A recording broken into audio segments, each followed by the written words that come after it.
ईशावास्य उपनिषद के श्लोकों के निष्कर्ष को जानने की कोशिश करते हैं। भगवत गीता में 18 अध्याय हैं, उसी तरह ईशावास्य उपनिषद में 18 श्लोक है, यानी 18 मंत्र हैं। भगवत गीता का मुख्य उद्देश्य है कर्म, ज्ञान और भक्ति।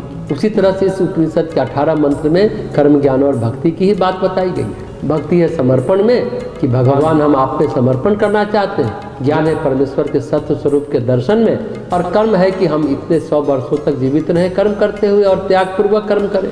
निष्कामता का उपदेश पहली बार कहीं उच्चरित हुआ है भगवान कृष्ण से भी पहले, तो ईशावास्य उपनिषद में हुआ है। ये आदि उपनिषद है, इसे सबसे पहला उपनिषद माना जाता है, इसलिए इसका महत्व बहुत ज़्यादा है। इन 18 मंत्रों का सार विनोबा भावे ने भी एक पुस्तक में लिखा है, जिसका नाम ईशावास्य वृत्ति है। ईश्वर को हम कण कण में अनुभव करें, कण कण में, सब जगह ईश्वर का वास है, इसको अनुभव करें, इसलिए इसका नाम ईशावास्य है। इसमें योग है, ध्यान है, ज्ञान है, भक्ति है, कर्म है।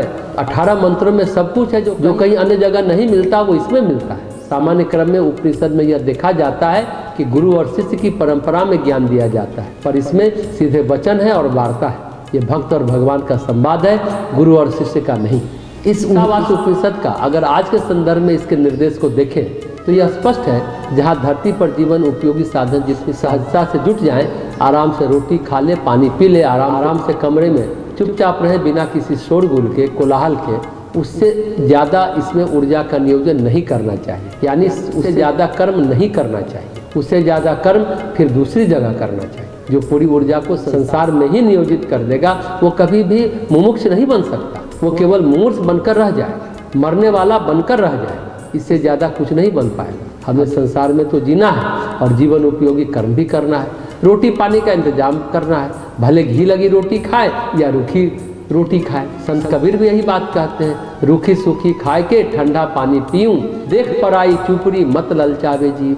मतलब सामान्य जीवन जी करके बची हुई सारी ऊर्जा का नियोजन अपने चित्त को शुद्ध करने में लगा देना चाहिए। ज्ञान विवेक वैराग को प्राप्त करने में अपनी ऊर्जा का नियोजन करना चाहिए, पर हम करते हैं उल्टा।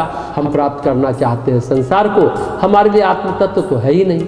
ध्यान से समझने की बात है, संसार कभी किसी को प्राप्त नहीं होता, पर आत्म तत्व प्राप्त हो जाता है। आत्म तत्व प्राप्त हो ही जाता है, वो कभी छूटता ही नहीं है। इस बात को ईशावास्य उपनिषद बहुत स्पष्ट तरीके से बताता है।